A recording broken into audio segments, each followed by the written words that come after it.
Muy buenas noches, estimados amigos de Conectados en la Fe, de Criterio Cristiano. Muchas gracias por comunicarse, por contactarse con nosotros, por entrar a nuestro programa. Estamos ya en este día miércoles de programa de Conectados en la Fe tratando acerca de Dios Uno. Digamos, nuestro tema es Dios Uno, nuestro tema grande, este tema es Dios Uno. Y estamos hablando de las propiedades divinas. Importante es que ustedes aprendan un poquito acerca de esto para que podamos ir avanzando, ¿no? Esto es un avance de a poquito, es como gradita por gradita en el conocimiento de la naturaleza divina, de las propiedades divinas.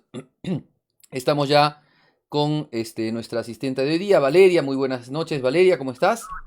Padre, buenas noches. Buenas noches a todos los que están viendo el programa. Muy bien, buenas noches a todos. Entonces, a toda la gente que se está conectando con nosotros, a todos los que están en Arequipa, en Lima, en otras ciudades del Perú, en Puno, en Cusco, en el norte, ¿sí? Saludamos también a todas las personas que se encuentran en otros lugares, que nos ven desde Argentina, desde Chile, desde Bolivia, desde Ecuador, desde Colombia, ¿sí? Todas las personas que están viéndonos. También hay gente que nos ve desde Canadá, Estados Unidos. Muy bien, les pedimos entonces ahora que le den like a nuestro programita y lo compartan con otros también para que podamos llegar a muchos más. Bien, vamos a tratar de empezar. Recuerda, Valecita, que tú me vas a cortar para dar los saluditos cuando sea necesario, hablar de los comentarios, de las preguntas que tenga la gente. Y si tú también tienes alguna preguntita, alguna cosa, con total, digamos, libertad, me cortas y vamos charlando, ¿sí? Vamos a empezar entonces con nuestro tema del día de hoy, que es un tema súper bonito. La vez que tratamos acerca de la belleza de Dios fue un tema fantástico. Pero también cuando hemos hablado la vez pasada acerca de la infinitud divina, ¿no? Ahora vamos a tocar acerca de la inmutabilidad. O sea, significa que Dios no se mueve y que Dios es eterno y la eternidad de Dios, ¿no? Pero vamos a explicar bien este asunto. Primer punto entonces, vamos a ponernos para que podamos darlo todo, con la cámara entera. Bien, vamos a hablar de la inmutabilidad divina. Voy a hacer alguna introducción, como siempre suelo hacer, para que podamos entender mejor estos temas, ¿sí? ¿A qué nos referimos con la inmutabilidad? Pues la palabra inmutabilidad viene a ser el opuesto, ¿cierto?, a mutabilidad o a mutación. La palabra mutación viene del latín mutare o mutatio, ¿sí?, que significa cambio, alteración, ¿cierto? Movimiento, eso es mutación, ¿ya? El término se ha utilizado siempre en la filosofía, se utiliza para la genética, la mutación genética, por ejemplo, ¿no? La mutación son los cambios o transformaciones que pueden sufrir algunos entes, ¿no? Algunos ¿cómo se llama? Organismos biológicos. Pues bien, entonces la mutación entonces es la alteración, es el cambio, como dijimos, es la mudanza. En Dios decimos que no se muda nada. Entonces voy a poner una primera interrogante, ¿vale? A ver, para que la gente y tú puedan tener un primer acercamiento a lo que podría ser una objeción. Si Dios no se muda, si Dios no se mueve, porque acuérdate que esa poesía de Santa Teresa de Jesús, ¿no? Dios no se muda. ¿Cómo empieza? Nada te turbe, nada te espante, ¿cierto? Dios no se muda, la paciencia todo lo alcanza, solo Dios basta, ¿sí? Bueno, Dios no se muda, Ujú. Dios no cambia, ¿sí? Sin embargo, tú fíjate que hay textos bíblicos que nos hablan de que Dios sí cambió. Por ejemplo, en un momento Dios le dice a Moisés, me arrepiento de este pueblo. Cuando es el momento del diluvio, ¿cierto? Dice, Dios se arrepintió de haber creado al hombre. Eh, y después se hablan de otro tipo de movimientos de Dios, ¿no? Eh, Acercaos a Dios y Dios se acercará a vosotros. Hay otro texto bíblico. Entonces, ¿cómo Dios se acerca? Si Dios se acerca, entonces significa que se está moviendo. Es más, crear, ¿cierto? La creación parece ser un acto de movimiento, porque antes no estaba creado y ahora está creado. Antes Dios no era creador y ahora es creador. A partir de la creación, Dios se ha movido. Otro elemento más que podríamos decir nos traería un poco de dificultad, la encarnación. Cristo se ha movido por todo lado, o sea, Cristo lo han crucificado y ha muerto. Dime si no hay alteración en eso. cuando le clavan a Jesucristo la lanza, por ejemplo, y no hay alteración del cuerpo de Jesús. Cristo cuando nació era chiquitito, cuando tenía 33 años y era grande. No hay alteración ahí, no es Dios Jesucristo, entonces no hay cambio. ¿Se entiende, no? Entonces, al parecer, este tema de que Dios no se mueve no es tan Dios no se mueve. Al parecer sí hay movimiento, pero a ver, ¿cómo entender este asunto? ¿Sí? ¿Se entiende la interrogante, vale? Sí, padre, sí, Bien, queda claro. bien. Entonces el tema no es entonces tan sencillo como parece y es importante ir resolviendo algunas cosas con puntos claves, digamos, con principios que nos puedan ayudar a entender este tema, ¿sí? Entonces yo creo que más o menos la gente va entrando en sintonía de lo que estamos diciendo. Entonces, vamos a hablar entonces de la inmutabilidad. Ya hemos dicho entonces qué es lo inmutable y qué es lo mutable, ¿sí? Ahora, Santo Tomás explica que hay tres tipos de mutación. O sea, tres tipos de alteración, cambio, como hemos dicho ya, ¿no? Hay una mutación metafísica, hay una mutación física y hay una mutación moral. ¿Ya? Vamos a explicarlas, ¿sí? Mutación metafísica, física y moral, vamos a explicarlas. Acuérdense que cuando hablamos de metafísica siempre hablamos del ser, de lo trascendente, ¿cierto? No hablamos de lo particular, sino hablamos del ser. O sea, del ser particular, ¿no? Qué sé yo, mi rosario es una cosa particular, pero es un ser, ¿cierto? Bueno, entonces hay una mutación en cuanto al ser. Por ejemplo, antes no había ser y ahora hay ser. Ahí hay una mutación. Ahí hay un cambio. No había y ahora hay. Después hay otra mutación cuando, pónganse, el ser deja de ser. Lo que se llama aniquilación. La palabra níquil significa nada, volver a la nada, ¿ya? Y después, una excepcional manera de trabajar del ser, o sea, de cambio en el ser, que es la transustanciación que solamente se da en la Eucaristía. ¿Ya? Entonces, creación, aniquilación y transustanciación. No me corresponde hablar de la transustanciación a mí en este tema, porque, o sea, en este momento, porque no es nuestro tema. La sustancia, entonces, en el orden metafísico hay esos tres tipos de mutación. En el orden físico, que es el orden de las sustancias concretas, de las sustancias materiales, existen dos tipos de mutación. El cambio accidental, ¿no? Por ejemplo, qué sé yo, vale, te tiñes el cabello, ¿no? El pelo te lo tiñes de verde, ¿ya? Hay una mutación, hay un cambio, ¿cierto? Bien, eso es una mutación, pero no dejas de ser tú. Sencillamente eres tú, pero con un cambio de look, ¿cierto? Muy bien, ahora, está después la transformación. Por ejemplo, si quemamos un papel, cuando quemamos un papel, antes era digamos, lo que era papel ahora es cenizas. Entonces ahí hay una transformación. Algo ha permanecido, la materia ha permanecido, lo que ha cambiado es la forma, por eso se llama transformación. Entonces tenemos, en el orden físico, tenemos dos tipos de cambio. El cambio sustancial y el cambio accidental. El cambio accidental, que es el cambio de una característica de la sustancia sigue permaneciendo y cambia alguna característica, una propiedad, una cosa así. Y el cambio sustancial, que es donde cambia la sustancia, pero cambia la forma, ¿no? Por eso se llama transformación. Ahí entonces tenemos alteraciones o cambios en el orden metafísico, alteraciones o cambios en el orden físico, y después alteraciones en en el campo moral. Por ejemplo, se da consecuencia de las operaciones de la voluntad, que pueden ser hacia el bien o hacia el mal, ¿no? Por ejemplo, una persona traga veneno, hace una obra mala, además del orden físico que altera su cuerpo, ¿cierto? Pero también hay una acción moral, su voluntad la ha llevado a consumir algo que era nocivo. O una persona que hace una obra de bien, una obra de caridad, además de la cosa física, de comunicar un pan, ¿no? Está también haciendo una obra de bien a un prójimo. Entonces hay una alteración, se ha hecho una obra de bien, se ha hecho una obra de caridad, entonces eso ha cambiado, ha hecho más buena la persona que hace el bien, ¿no? Porque el que hace el bien es bueno, ¿sí? Bueno, seguimos entonces. Es un poco complicadito esto, pero es importante hacer la distinción porque después Santo Tomás va a agarrar estos tipos de cambio, ¿no? Estos tipos de mutación. Y va a hacer ver de que Dios no tiene ningún tipo digamos, de esas mutaciones. Ahora bien, también es importante decir esto. En el orden de lo creado, ángeles, hombres, animales, plantas, seres inanimados, todo se mueve. todo se mueve, todo está en movimiento. Ahora, pero cuidado. Decía Heráclito, un filósofo griego, que la realidad era movimiento. Y aquí hay una gran diferencia. Nosotros decimos que todo se mueve, pero no decimos que la realidad es movimiento, sino que la realidad son entes que se mueven. Heráclito negaba la entidad y decía, como todo se mueve, nada puede ser. Nada puede ser estático, todo está en movimiento. Entonces, como el ser es estático, entonces no existe el ser, existe solamente el movimiento.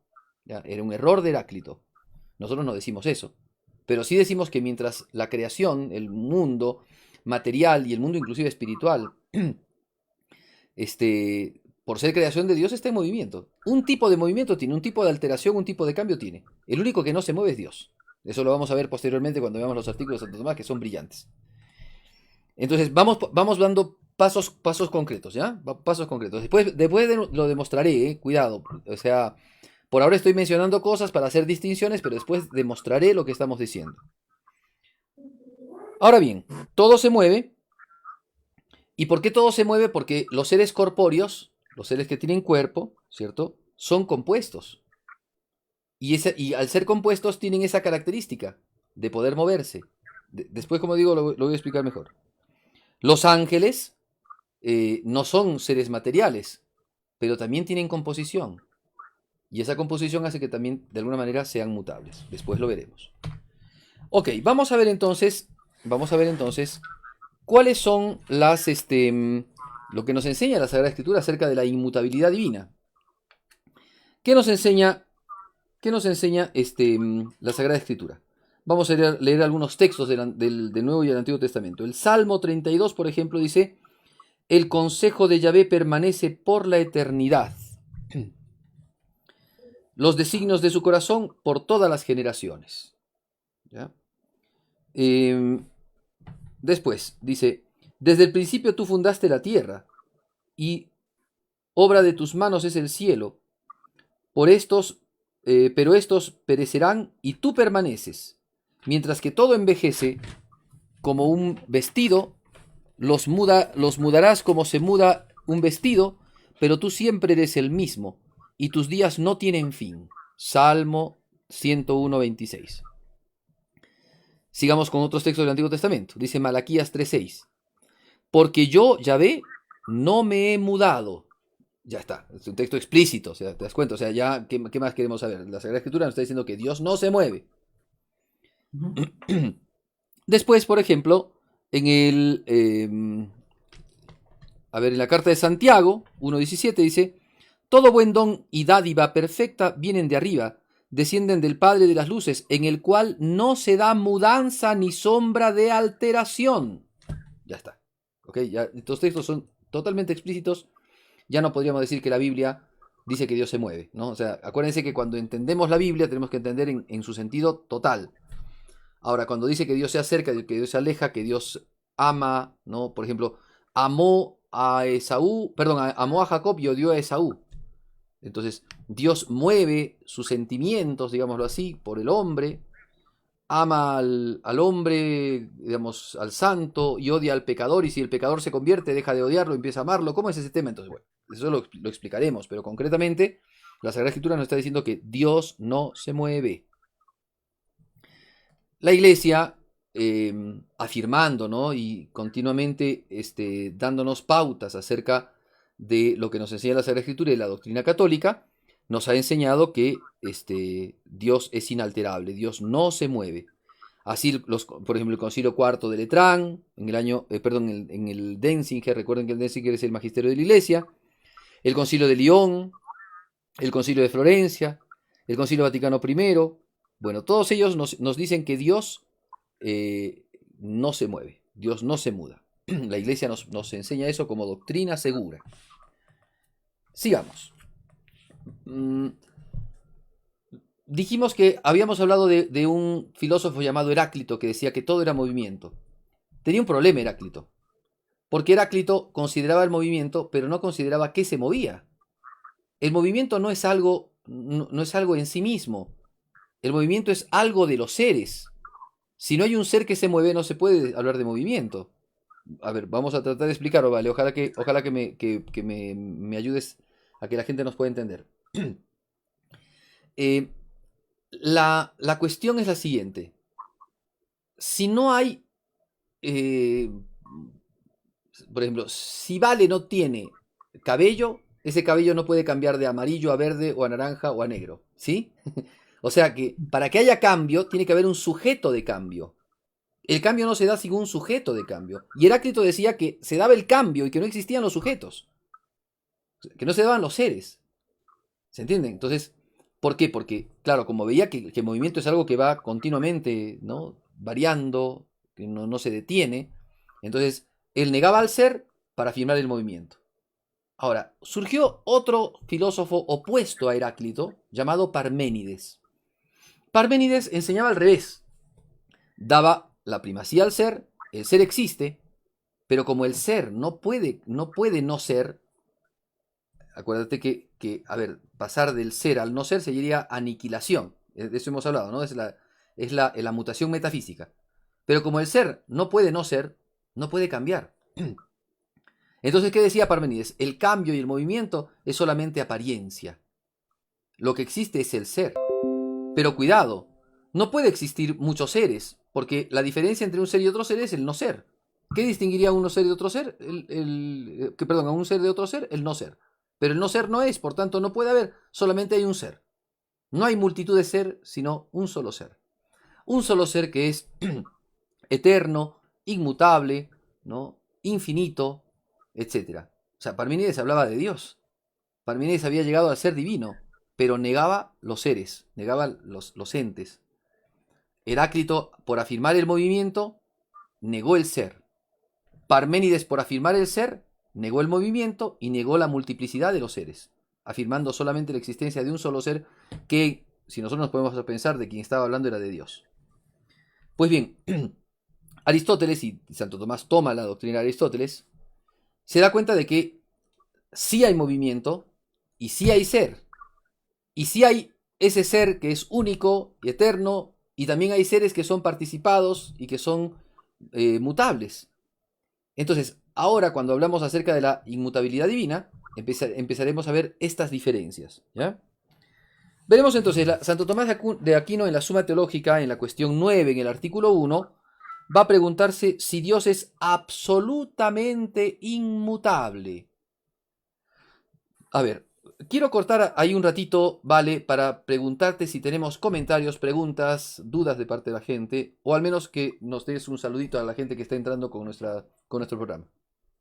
En este momento nos están viendo Cristian Vargas, Vicky, Mirta, Lourdes y Nora Lucía nos hizo un comentario de que entiende que porque es un espíritu puro y el espíritu no se mueve, cuando hablamos de por qué Dios no podía mutar. Está viéndonos Magdita, está viéndonos Victoria, está viéndonos Carlos, y las demás personas que nos saludaron cuando usted mencionó desde dónde nos veía, nos ven algunas personas de Chimbote y también inclusive desde Argentina. Bien, un saludo para todos ellos. Hablaremos un poco este tema del espíritu, si se mueve o no. Es interesante lo que acaba de mencionar, no me acuerdo el nombre de quién lo dijo, Nora me parece, ¿no? Pero vamos a ver los argumentos que pone Santo Tomás, porque Santo Tomás es brillante, nos va a dar la respuesta adecuada a la cuestión de por qué Dios no se mueve, cuál es la razón o las razones por las cuales podemos entender nosotros claramente que Dios no se mueve. Pero importaba decir esto porque en las posturas filosóficas están esas dos posturas pendulares, ¿no?, totalmente opuestas, la que afirma que no existe movimiento y existe ser, y la que afirma que no existe ser y existe movimiento, ¿no? Bueno, Santo Tomás va a explicar de una manera muy gráfica la existencia del ser y del movimiento. Las dos cosas existen. Nosotros no negamos ni el ser ni el movimiento. Afirmamos las dos, pero al entender los distintos tipos de ser, entenderemos que hay seres que se mueven y que hay un ser que es el único que absolutamente no se mueve. Entonces, vamos a responder un poco este cuestionamiento que hace Santo Tomás de si Dios es absolutamente inmutable. ¿Cómo va a responder? Acuérdense que siempre vamos a hacer recurso a las vías de Santo Tomás. Santo Tomás ha hecho las vías, nos ha demostrado cómo podemos llegar a la existencia de Dios, y no solamente a la existencia de Dios, sino a la existencia de Dios y a darnos cuenta de que Dios es de una manera, ¿no? De que Dios, de que el conocimiento de Dios va por una manera, o sea, por un ladito. Entonces va a decir lo siguiente Santo Tomás, ¿no?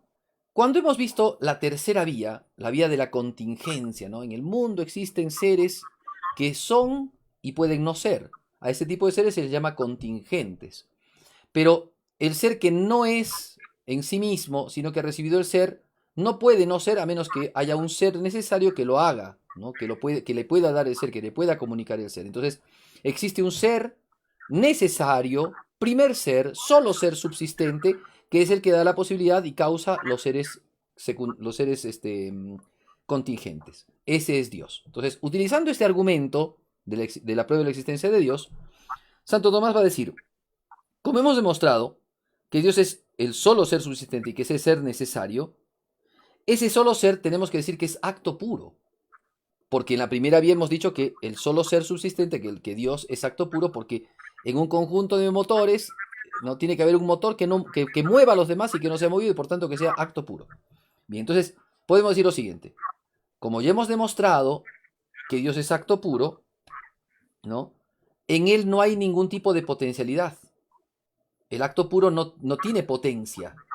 Ahora, ¿qué es mover? Mover es pasar de la potencia al acto. Pero en Dios no hay potencia. Entonces no puede haber movimiento. Bastante sencillo. Vale, ¿se entendió? Vamos por Sí, padre. partes. Sí. O sea, la potencia es la capacidad, ¿no?, que tiene el ser para ser movido o para moverse. El acto es, digamos, es la actualidad, la perfección. Pero en Dios no hay potencia.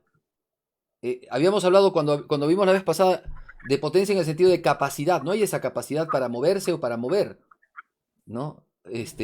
Dios es acto puro. Si hubiera potencia, cabría la posibilidad de movimiento. Pero al no haber potencia, no puede haber movimiento, porque moverse significa pasar de la potencia al acto. Y como en Dios no hay potencia, no hay movimiento. ¿Ya? Entonces Dios es acto, puro acto, solito. ¿Eh? Es lo que dijimos ¿cómo se llama? En el argumento, ¿no?, del ascenso a Dios, ¿no? En la vía. Dios es acto puro. Hemos llegado a demostrar eso con la vía del movimiento. Y Dios es solo ser. Como Dios es solo ser, es acto puro, no puede admitir ningún tipo de potencia. Y como moverse es pasar de la potencia al acto, no se puede mover Dios. No hay movimiento en él. Segundo punto. Cuando, digamos, en todo lo que se mueve, hay algo que permanece y hay algo que cambia. Por eso les hablé de Heráclito. Heráclito decía que había movimiento, que todo era movimiento, que todo era devenir, que todo devenía. Pero para que haya devenir tiene que haber un sujeto que cambie. El niño tiene que pasar a ser adulto. Un niño no se hace, o sea, algo no es adulto si antes no es niño. Algo no es pintado si antes no es. Entonces, tiene que haber siempre una potencia respecto a un acto. Tiene que haber siempre un sujeto que cambia. No se puede llegar a Lima si es que no hay alguien que va a Lima. ¿Se entiende? O sea, tiene que haber siempre un sujeto que sea el móvil, digámoslo así, ¿ya? El móvil o el sujeto que cambia. Pero significa entonces que en el ser que cambia está el ser y está lo que cambia, ¿no? El palito que yo pinto de color amarillo era de color blanco y yo lo pinto de amarillo. Entonces, está el palito, que puede ser blanco o amarillo. Entonces, en todo ser que cambia, siempre hay un sustrato y algo que cambia. Bien, lo que diríamos nosotros en el orden físico, ¿no? Sustancia de accidentes. ¿Se acuerdan el cambio físico? ¿No? Sustancia de accidentes. Pero resulta que en Dios no hay compuesto. Dios no se compone de nada. No se compone ni de sustancia de accidentes, ni de materia y forma, ni de acto de potencia, ni de acto de serie y esencia, ni de especie y sustancia, ¿no? E individuo. Entonces, como en Dios no hay composición, en Dios tampoco puede haber cambio ni movimiento. ¿Se entiende este otro argumento? ¿Sí? ¿Más o menos? Bien, vamos al tercero. Vamos al tercero. Lo que se mueve, ¿sí?, adquiere algo que antes no tenía. O sea, si un calentador de agua no está hirviendo, una vez que le pones el fuego, empieza a hervir. Antes no hervía, ahora hierve. ha adquirido una propiedad nueva. Una pared que era de color gris porque era de color cemento, yo la pinto de color blanco, antes no era blanca y ahora es blanca, ¿no? Entonces adquiere algo que antes no tenía. El pasajero que se subió a la combi para irse, no sé, al ómnibus para subirse a Lima, para irse a Lima, antes no estaba en Lima y ahora está en Lima. Entonces ha adquirido algo que antes no tenía. Pero resulta que Dios es perfecto y ser perfecto significa ser acabado y no faltarle nada. Entonces, como Dios no le hace falta nada, lo tiene todo, en Dios no puede darse cambio. Porque si no, tendría que tener algo que antes no tenía. ¿Se entiende? Entonces, miren, Sí. tres argumentos sumamente, creo que claros, no tan difíciles, para demostrar que Dios no se mueve. Dios no tiene potencia, Dios no es compuesto, Dios no puede adquirir nada. Son las tres conclusiones, digámoslo así, para demostrar que en Dios no hay movimiento. Objeciones. Ahora sí vamos a tratar de resolver algunas de las objeciones. Igual la gente podría hacer preguntas ahora, consultar alguna cosa, preguntar, no sé. Santo Tomás, en una de las objeciones que pone en este artículo, en el artículo primero, dice, la Sagrada Escritura nos menciona, ¿no? En la cita que les había dado, acercaos, ¿no?, a Dios y Dios se acercará a vosotros. ¿Cómo puede Dios acercarse a los hombres y no moverse? ¿De qué manera podría Dios manifestar ese acercamiento? ¿A qué se refiere, ¿no?, la Sagrada Escritura cuando dice que Dios se acerca a los hombres? Santo Tomás va a responder es bastante sencillo esto, ¿no?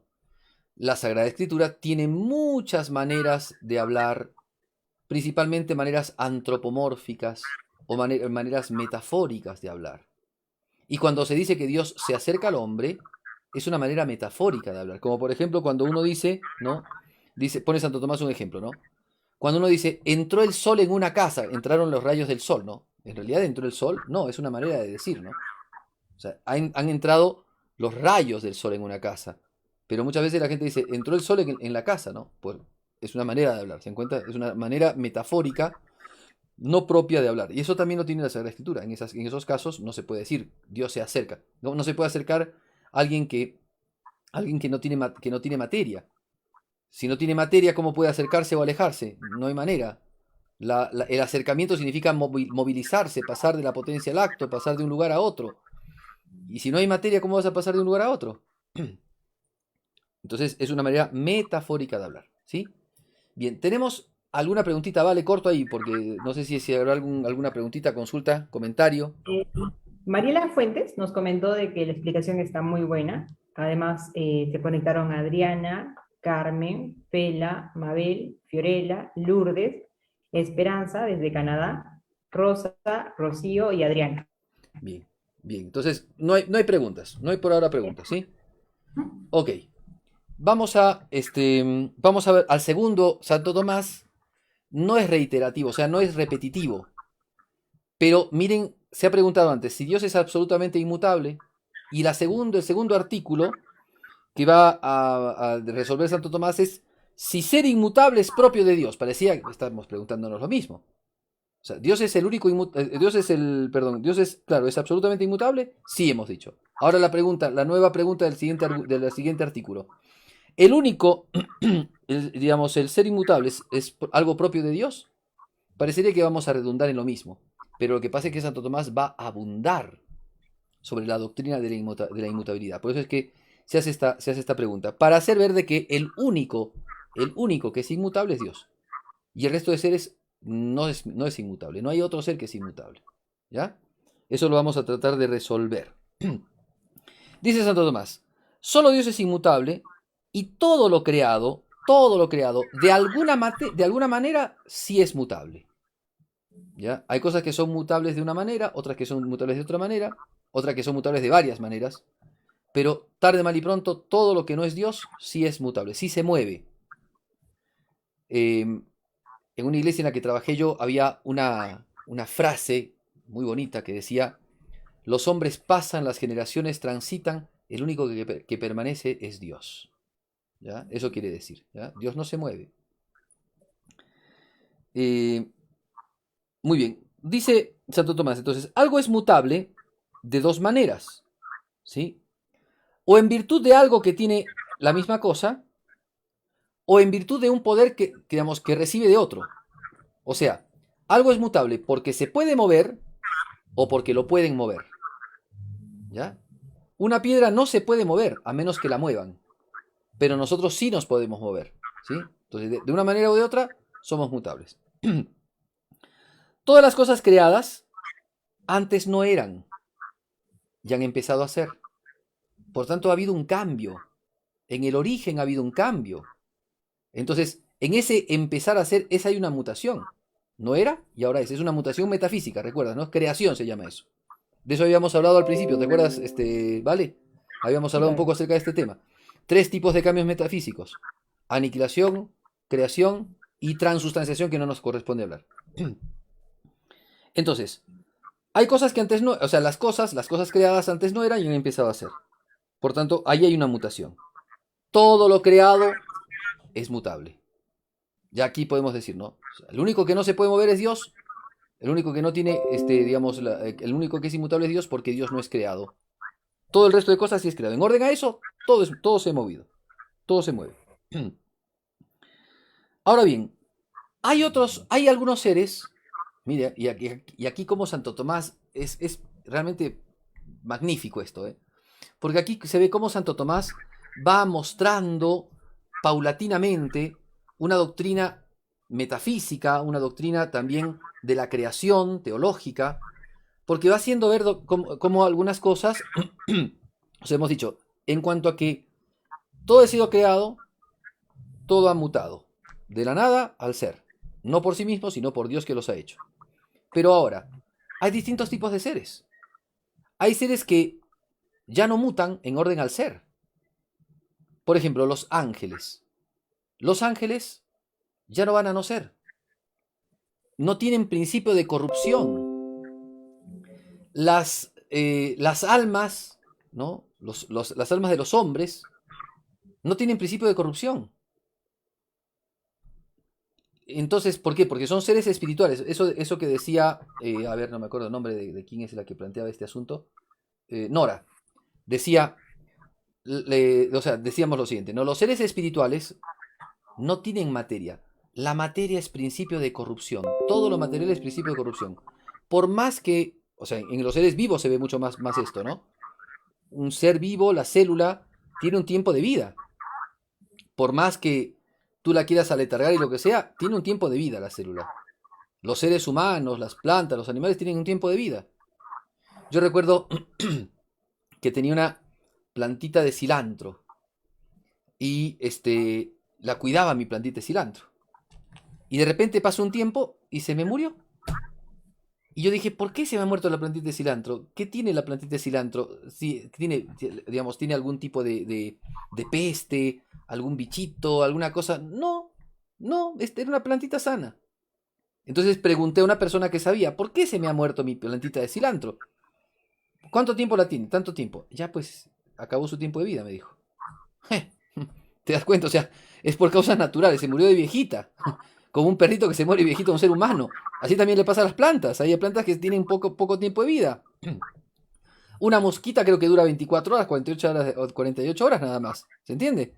Entonces no era cuestión de enfermedad, era cuestión de senectud nada más de mi plantita, ¿no? ¿Se dan cuenta? Entonces, porque todo lo material tiende a la corrupción. Ahora, hay cosas que tienen más tiempo de vida. Una tortuga vive muchísimos más años, como ciento y tantos, 200 años, ¿no? Un árbol, hay árboles que son centenarios, viven cientos de años. Bueno, pero inclusive las piedras, ¿no? Que no tienen vida, pero se mantienen en el ser muchísimo más tiempo que los seres vivientes, pero también se desintegran molecularmente, porque todo lo material tiende a la corrupción. Por tanto, eso que nos sirva a todos de ejemplo, por más que la mona se vista de seda, viejita se queda. Lo que quiero decir es, por más que hoy día una persona se haga lifting, maquillaje, se ponga, no sé cómo se llaman esas cosas que se ponen en la cara para quitar las arrugas, que quedan todas así, botox creo que se llama, ¿no? Bueno, en algún momento le saca la factura a la vejez. Porque todo lo material tiende a la corrupción. Por eso San Juan Crisóstomo le decía sabias palabras a los esposos. No te enamores del físico de tu esposa, enamórate de su alma, porque el físico dura poco. ¿Ok? Porque todo lo material tiende a la corrupción. Y eso también le pasa al varón y a la mujer. Entonces, pero los seres espirituales no tienen principio material, no tienden a la corrupción. Los ángeles fueron creados. En cuanto a eso, mutan. Pero en cuanto que son seres que no tienen materia, no tienden a la corrupción. No se van a morir. Ni San Miguel Arcángel, ni San Gabriel, en cuanto a su naturaleza, ¿no? Porque están en el cielo, también tienen vida eterna, eso lo veremos después. Pero ni Luzbel, ni Belcebú, ni ningún demonio se va a morir. No se mueren. ¿Por qué no se mueren? Porque no tienen principio de corrupción material, no tienen materia. Las almas, ¿no?, de los seres humanos, cuando mueren los seres humanos, se separa el cuerpo, y el cuerpo sí fenece, se transforma. El alma, porque tiene operaciones propias, es una sustancia incompleta, dice Santo Tomás. El alma no tiene principio de corrupción, por tanto el alma no muere. El alma se mantiene. No tiene principio de corrupción. Entonces, viven una manera de inmutabilidad. No van a cambiar en cuanto al ser. En cuanto al ser, ya no van a dejar de ser. Ahora, después, todos los otros seres materiales sí van a dejar de ser. ¿Ok? Ahora, si hablamos entonces en cuanto a la inmutabilidad metafísica, encontramos esta distinción. Ahora, en cuanto a la inmutabilidad, como razón de sí misma, ¿cierto? Podemos encontrar criaturas que pueden cambiar, ¿sí?, de manera activa, y criaturas que pueden cambiar solamente de manera pasiva. O sea, que cambian cuando las cambian. Y esto lo hacen para alcanzar perfección. ¿Sí? Y esa perfección es en orden al ser o en orden al fin. Miren qué interesante Santo Tomás, empieza a hacer un montón de distinciones, pero está espectacular esto, miren. Por ejemplo, ¿no? Un animalito cambia en función, ¿sí?, al fin que tiene. Se desarrolla. ¿Cuál es el fin del animalito? Vivir, ¿cómo se llama? La conservación de la especie, la conservación del ser. Entonces el animalito, como todo ser humano, como el ser humano también, tienen un principio de vida biológico y de a poquito empieza a desarrollarse cada vez más. Y entonces el animalito después tiende, digamos, a alcanzar esos fines para los cuales está puesto en nuestra naturaleza, ¿no? Esos fines que son la procreación y la conservación del ser, hasta que la materia les da. Ahora bien, en cuanto al ser, entonces, hay seres que, que van a cambiar porque van a empezar a ser y porque van a dejar de ser. Hay seres que han empezado a ser y después no van a dejar de ser. Eso es importante. Pero en todos ellos se ve mutación. Por la creación, por la transformación, por el crecimiento, por el desarrollo, por la muerte, por el fin al que atienden. Bueno, entonces todos los seres, todos, desde los seres más grandes hasta los seres más chiquitos, desde los seres más simples en lo material hasta los seres más complejos, todos son mutables, todos, de una manera o de otra. Por tanto, es propio y solamente propio de Dios el no moverse. En cambio, en todos los otros seres es propio el moverse. Es propia la mutación. Muy bien. ¿Se entiende entonces hasta ahí, vale? Hago un cortecito. ¿Se entiende hasta ahí? ¿Sí? No sé si tenemos alguna preguntita. Tenemos una pregunta de Hernán Benítez que dice, Padre Pierre, ¿los ángeles sí cambian moralmente como Luzbel de bueno a malo? Sí, claro. Es otra manera de mutación. No quiero abundar en esto, pero es otra. O sea, dijimos, ¿no? Hay tres tipos de mutación: metafísica, física, moral. Los ángeles tienen mutación al inicio, mutación metafísica, porque no eran y ahora son. No van a tener después más mutación en el orden del ser. Pero tienen mutación en el orden moral, porque pueden obrar el bien y pueden obrar mal. Y también tienen mutación en el orden a poder, digamos, hacer cosas sobre lo material. Y también tienen mutación en orden a los pensamientos, porque pueden pensar cosas los ángeles. En cuanto a eso, entonces, pueden pensar. Bueno, todas esas cosas son distintos elementos, ¿no? Que Santo Tomás ha tratado, pero yo no quería decirlos todos porque es muy larga, es muy extenso todo este asunto, ¿no? Ahora, yo voy a plantear algunas objeciones, ¿sí? Que creo que pueden venir oportunas para este tema. Primero, ¿no? Lo que es creado, ¿sí? Va hacia su fin. Pero, por ejemplo, los bienaventurados, los que están en el cielo, ya han obtenido el fin, porque ya están contemplando a Dios. Entonces, son inmutables. Ya no se moverían. ¿Se entiende? ¿Sí? O sea, los que están en el cielo son inmutables. Los que estamos aquí en la tierra somos mutables. Pero los que están en el cielo, porque ya obtenieron una visión divina, ¿son inmutables?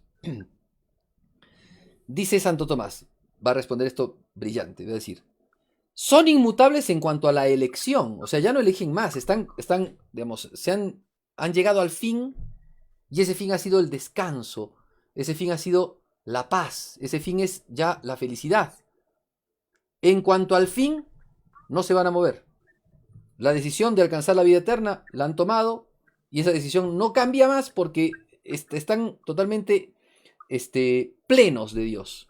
O sea, no han quedado esclavizados, sino por el contrario han quedado plenos de Dios. Entonces ya no cambian en eso. Pero sí cambian, sí cambian en cuanto al lugar, dice Santo Tomás. ¿Qué significa lugar? En cuanto, por ejemplo, a que pueden ellos interceder por nosotros. Los santos que están en el cielo, si bien no cambian ya en cuanto a su participación en la naturaleza divina, sin embargo, sí pueden cambiar en cuanto a que pueden rezar por uno, pueden rezar por otro. En cuanto a eso sí pueden cambiar. Entonces, ¿hay inmutabilidad en la eternidad de los santos? Sí, pero en determinadas cosas, en otras no. Otra objeción, lo que les había planteado antes, ¿no? Dice la Sagrada Escritura, Dios odia al pecador y ama al justo. Pero si el pecador se hace justo, entonces ha cambiado su amor. ¿Cómo es este asunto? Santo Tomás va a responder también, ¿no? Dios ama la virtud y odia al pecado. Por tanto, quien está en la línea de la virtud va a ser amado por Dios. Y quien esté en la línea del pecado, digamos, va a ser despreciado por Dios. Que Dios, ¿no? Eleva del trono a los humildes y a los poderosos los bota de su trono, ¿cierto? Eso es lo que dice la Escritura. Pues bien, si el humilde se hace soberbio, Dios lo destrona porque es soberbio. Y si el soberbio se hace humilde, Dios lo levanta. ¿Ha cambiado Dios en su decisión? No. Los que han cambiado son los hombres. ¿Se entiende, vale? ¿Sí? Sí, padre. Bien. Siguiente objeción. No sé, me parece que es importante decir estas objeciones porque puede ayudar a la gente para la mayor comprensión de todo esto. Siguiente objeción. Ujú. Dios, eh, se puede hablar de Dios antes de la creación y después de la creación. O sea, tiene que haber Dios siempre un antes de la creación y un después de la creación. La creación no es eterna. Lo dice la misma Sagrada Escritura, ¿no?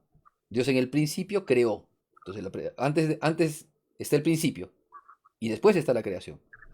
Entonces, Dios cambió por el hecho de crear, de hacer las cosas. Dios cambió. Antes no era creador y ahora es creador. Santo Tomás va a responder lo siguiente, ¿no? A ver, Dios, digamos, el decreto de la creación lo tiene desde la eternidad. O sea, Dios, em, la manera de obrar, cuando veamos la eternidad de Dios vamos a entender un poco más este asunto, ¿eh? Pero Dios no es alguien que improvisa cosas. Dios eternamente tiene las ideas divinas. O sea, en la idea divina están todas las cosas, en realidad. En una sola idea, ya lo veremos eso cuando nos toque hablar de la ciencia divina. Pero en la idea divina están todas las cosas. Está el decreto de la creación, está el decreto de la redención, está todo. Lo que se mueve o lo que cambia es la creación. Antes no estaba y ahora está. Pero en el decreto de Dios eso es eterno. El designio de Dios es eterno. No hay entonces un antes y un después. Cuando veamos el tema del tiempo en Dios, ahí veremos, o sea, de la eternidad de Dios, ahí nos daremos cuenta mejor de este asunto. Siguiente objeción. La encarnación, ¿no? Dios en determinado momento se encarnó. vino a este mundo, habitó entre nosotros, y el Verbo se hizo carne y habitó. Eso no es un movimiento. La encarnación parece un claro movimiento divino. O sea, antes puede decir, bueno, las cosas se van moviendo. Pero acá Dios se ha movido, porque Dios antes no estaba en el mundo y ahora está en el mundo de manera humana. ¿Qué dice Santo Tomás? Brillante también Santo Tomás. Lo que se mueve es la naturaleza humana. Es lo que fue asumido por la divinidad. La encarnación no es que Dios se hizo hombre en el sentido de que Dios se movió, sino de que Dios asumió la naturaleza humana. Es decir, la naturaleza humana fue asumida por Dios. Y lo que cambia es la naturaleza humana de Jesucristo. Eso es lo que se mueve. Eso es lo que nace. Eso es lo que se encarna. Eso es lo que la naturaleza humana de Jesucristo se crea. Jesucristo tiene una naturaleza humana creada. Es parte de la creación. En cuanto a eso se mueve, pero no en cuanto a Dios. Muy bien, entonces creo que ya está. Tengo que hablar ahora de la eternidad de Dios, pero se me ha pasado mucho el tiempo y tengo solamente 10 minutos. Me da cierta pena tratar todo esto en tan poco tiempo, no sé. No sé qué hacer. Me quedan 9 minutos, no sé qué hago, Vale. Dime. Y se lo extiende un poquito más, padre, el programa de hoy. No te entiendo. Que si lo extiende más el programa de hoy, Bueno, por hasta eso. Ah, las... bueno. Es que el tema de la eternidad es súper bonito y no quisiera. A ver, vamos a plantear lo siguiente. Al menos voy a presentar la cuestión de la eternidad de Dios, ¿ya? Entonces ya más o menos he entendido lo que es la inmutabilidad. ¿Qué es la eternidad? ¿No? ¿Qué entendemos? Para poder entender lo que es la eternidad hay que entender lo que es la duración. ¿Ya? Duración. No duracel, sino duración. ¿Ya? La duración es la permanencia en el ser. O sea, ¿qué es lo durable? Lo que se mantiene, lo que permanece en el ser. ¿Ya? Las cosas son mutables. Por tanto, van a permanecer en el ser un tiempo. ¿Sí? Bien, entonces, ¿qué es la duración? Es la permanencia en el ser. Esa es la primera cosa que debemos entender. Segunda cosa, vamos a descubrir la diferencia entre eternidad, eviternidad y temporalidad. ¿Ya? Son tres cosas también que pueden ayudarnos muchísimo a entender muchas cosas también. ¿Qué es la eternidad? Vamos a definir lo que es la eternidad. La eternidad es la posesión plena y perfecta y simultánea y total de la vida. A ver, varias características, ¿no? La eternidad es digamos, se habla de una duración interminable, ¿no? Entonces es la posesión simultánea. ¿Qué es simultáneo? Todo en todo tiempo, todo en todo momento, todo aquí. Todo aquí. O sea, no hay antes, no hay después, es todo aquí. ¿Ya? Hay que romper un poco el esquema de la temporalidad. Dios no vive en la temporalidad. Dios nos ha creado en la temporalidad, pero Dios no es temporal. Nosotros siempre pensamos antes, durante y después. En Dios no hay eso. Dios es simultáneo. Todo en todo momento. Entonces, la eternidad es la posesión simultánea, perfecta, o sea, total, perfecta, acabada, de la vida. A ver, ojalá que se pueda entender. Yo no sé de qué otras palabras más me puedo agarrar de aquí. O sea, es la vida inalterable. Por eso es que decía Santo Tomás, para entender la eternidad hay que entender la inmutabilidad. Para entender el tiempo hay que entender la mutación. ¿Ya? Y les voy a explicar por qué. Sigo un poquitito más y llegamos a ese tema. Ahora, entendamos, esa es la eternidad. Ahora entendamos algo que tal vez la gente nunca ha escuchado hablar, del Evo. No del Evo Morales, ¿no? De ese no vamos a hablar, no nos corresponde, ahora no es política, ¿no? Sino del Evo, que es anterior a Evo Morales, que es un tipo de temporalidad, un tipo de duración, ¿ya? El Evo es la duración de lo creado, pero que no se corrompe. O sea, los ángeles tienen tiempo, no tienen tiempo, tienen Evo. ¿Ya? No tienen tiempo, tienen Evo. No es propio de los ángeles ni de las almas tener tiempo, sino tener Evo. Porque es propio de algo que ha empezado a ser, pero no se corrompe. Es distinto de la eternidad. Porque en esto se da sucesión. Hay un principio, se da la sucesión, pero no se da el término. O sea, no se da el fin, digamos, la corrupción. En cambio, en la eternidad se da la simultaneidad. Eso no hay en la eternidad. Y después está el tiempo. El tiempo es la duración que se mide de las cosas que cambian. ¿Ya? El tiempo, dice Santo Tomás, utiliza una definición de Boecio. El tiempo es la medida del movimiento según el antes y el después. Entonces, el tiempo, entonces, es la duración de los seres que cambian, de los seres que se corrompen, de los seres que han empezado a ser y que viven con el antes, el durante y el después, y llegará un momento en que dejarán de ser. O sea, lo que nosotros vivimos, la temporalidad. Santo Tomás va a hacer también una distinción entre el llamado tiempo discreto, cuando los ángeles, por ejemplo, piensan, tienen un tiempo, pero ese tiempo no es sucesión como de minutos, como nosotros, digamos, ¿en cuánto tiempo tú puedes descubrir este acertijo? ¿Cuánto tiempo tienes tú para resolver este problema? No, los ángeles no es así. Son los pasos intelectuales que hacen los ángeles. A eso se refiere el tiempo discreto. ¿Ya? Y después está ¿cómo se llama? La eternidad participada. O sea, no solamente existe la eternidad, que es la eternidad de Dios, que es el único que la tiene, sino la eternidad participada, que es de aquellas cosas que empiezan a participar de la eternidad de Dios. Es decir, de aquellas cosas creadas que no les corresponde ser eternas y sin embargo, por un don especial de Dios, empiezan a ser eternas. Y esas son las almas de los santos. Los ángeles y los santos que están en el cielo no son eternos, pero reciben de Dios una eternidad. Lo veremos cuando tratemos de desarrollar nuestro tema. Bueno, yo creo que lo vamos a dejar allí para ver los artículos que corresponden, que son... yo he trabajado 4 artículos de este tema, que son 6 artículos, pero ya algunos están desarrollados en la medida en que yo se los he tratado de explicar ahora esto. Bien, ¿tenemos alguna preguntita, alguna consulta, Vale, antes de terminar? Padre, tenemos algunas sobre el tema que mencionó de las almas que pueden interceder por una u otra persona. Estaban comentando las personas que están viendo el video si es que tienen memoria y si es que, por ejemplo, en el caso de una de ellas nos menciona si su mamá podría acordarse de ella. Y luego hay una pregunta aquí que me pareció bien interesante, que era de Hernán Benítez, que dice, ¿se puede afirmar que Dios tiene agendada todo su accionar por toda la eternidad? Ya. A ver, vamos a la primera pregunta. Las almitas que están en el cielo, ¿se acuerdan? Las almitas que se encuentran en el purgatorio, ¿se acuerdan? E inclusive las almas que están en el purgatorio, ¿se acuerdan? Claro que sí. Claro que sí. Porque esa es una actividad propia del espíritu humano. ¿Pueden conocer cosas nuevas como nosotros conocemos ahora? No, porque ya no tienen cuerpo. ¿Pero pueden recordar lo conocido? Claro que sí. De hecho, en los que están en el infierno, el recuerdo de sus pecados es lo que les produce más tormento. Y los que están en el cielo, el recuerdo de la vida de gracia que han recibido también es un complemento de la gloria que reciben. Entonces, las almas de los justos, por supuesto que recuerdan. Son inmutables en cuanto que han llegado al fin.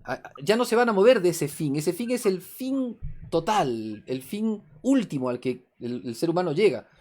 Claro, lo que pasa es que nosotros queremos el fin último, pero a veces no entendemos lo que es el fin último. Porque los fines que nosotros tenemos aquí son fines intermedios. Digamos, un fin tal vez noble, ¿no? Por ejemplo, un chico quiere estudiar una carrera. Entonces se sacrifica, empieza sus estudios, empieza el semestre, segundo semestre, tercero, cuarto, quinto, sexto, segundo año, tercer año, quinto año de carrera. Tesis. Llega el momento de presentarla, defiende la tesis, trámites aquí, trámites allá, cartón. Terminó. ¡Qué alegría! ¡Qué felicidad! Vamos a festejar que tal joven se ha titulado, ¿no? Bachiller, licenciado, bendito sea Dios. Ese es un fin, pero no es el fin. Es un fin intermedio. Ese chico le queda ahora toda su vida para trabajar. ¿Se entiende? O sea, terminó los estudios y ahora tiene que empezar a trabajar. Entonces, ese fin no era fin. Era fin intermedio. Empezó ahora otro principio. Otro capítulo de su vida. Pero el fin último, que sí existe y que todos trabajamos en orden al fin último, porque uno para qué estudia, para qué trabaja, para qué, ¿no? Recuerden esa pregunta, esa cantidad de cuestionamientos que hacía San Felipe Neri, ¿no? ¿Para qué? ¿Para qué estudias? ¿Para qué trabajas? ¿Para qué esto? ¿Para qué esperas tener familia? ¿Para qué? ¿Para qué? Bueno, el fin último sí existe, es Dios. En última instancia es Dios. Bueno, entonces la llegada del fin último no es la llegada de un principio nuevo a empezar a chambear en el cielo. No. Claro que hay casos de santos que dicen, me la pasaré en el cielo pidiendo por los de la tierra, ¿no? Santa Teresita del Niño Jesús, por ejemplo, decía, ¿no? Mi cielo será un continuo hacer el bien en la tierra. Entonces uno dice, bueno, está chambeando en el cielo, está trabajando en el cielo, pobrecita Santa Teresita. No, el cielo es el fin. O sea, yo no, después del cielo no desea más, digamos, no porque el alma se conformó, no, porque llegó a la plenitud. Nosotros no entendemos la cuestión del cielo aún, ¿eh? Dice la Sagrada Escritura, nosotros aún no sabemos qué cosa es eso. Sabemos que seremos semejantes a Él porque le veremos tal cual es, pero no entendemos. Cuando veamos la cuestión del cielo, de los bienaventurados, se darán cuenta un poquito más acerca de esto, pero por ahora creo que me queda por decir lo siguiente, ¿no?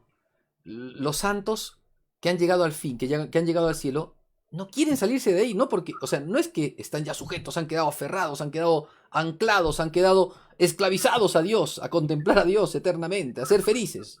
No pueden ser infelices, no tienen elección para... No, es al revés. Están tan plenos, tan llenos, tan colmados, que no desean, no quieren apartarse de eso. Han llegado al fin. El verdadero fin es paz. El verdadero fin es gloria. El verdadero fin es eternidad. Es eso. Entonces, bueno, ya está respondiendo entonces esa pregunta. Ahora, la segunda que le hizo, no sé quién, que era acerca Hernán. de... ¿Acerca de qué cosa era? Que no me acuerdo. Era sobre si Dios entonces tiene agendadas Ah, todas ya, las ya, ya. cosas Ah, desde bien, toda la... bien, bien.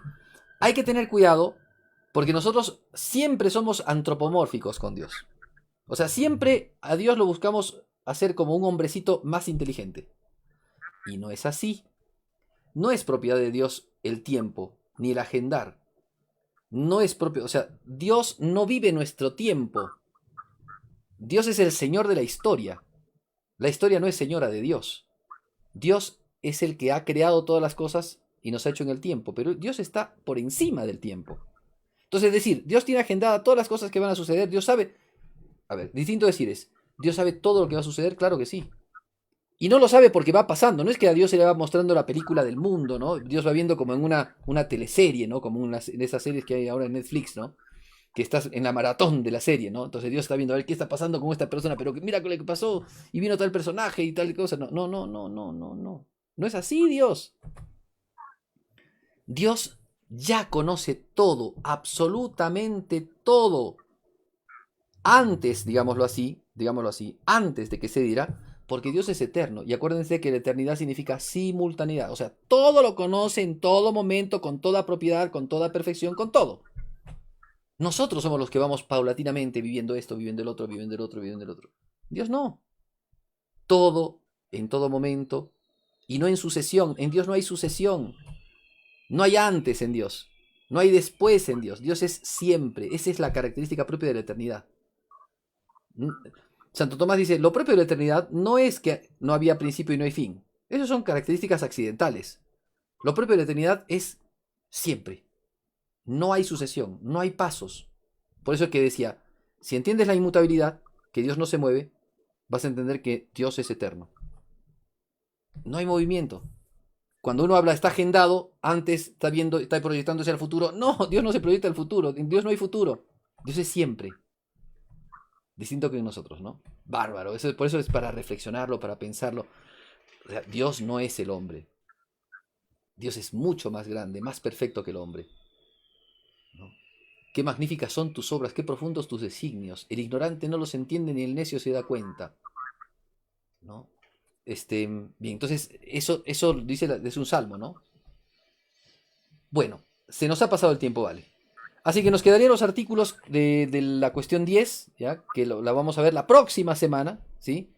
Cuando veamos nuestro siguiente tema, vamos a hacer un espacio para estos temitas que me parece que son fantásticos, vale la pena. No sé, ojalá que les haya gustado. Si Claro que alguno sí, tiene padre. alguna preguntita más, no se preocupen, vale, hace una captura de pantalla por si hay preguntitas para la próxima semana, porque se nos ha acabado el tiempo ahora, ¿ya?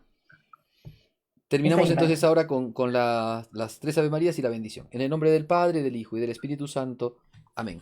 Dios te salve María, llena eres de gracia, el Señor es contigo. Bendita tú eres entre todas las mujeres, y bendito es el fruto de tu vientre, Jesús. Santa María, Madre de Dios, ruega por nosotros pecadores, ahora y en la hora de nuestra muerte. Amén. Dios te salve María, llena eres de gracia, el Señor es contigo. Bendita tú eres entre todas las mujeres, y bendito es el fruto de tu vientre, Jesús. Santa María, Madre de Dios, ruega por nosotros pecadores, ahora y en la hora de nuestra muerte. Amén. Dios te salve María, llena eres de gracia, el Señor es contigo. Bendita tú eres entre todas las mujeres, y bendito es el fruto de tu vientre, Jesús. Santa María, Madre de Dios, ruega por nosotros pecadores, ahora y en la hora de nuestra muerte. Amén. El Señor esté con ustedes.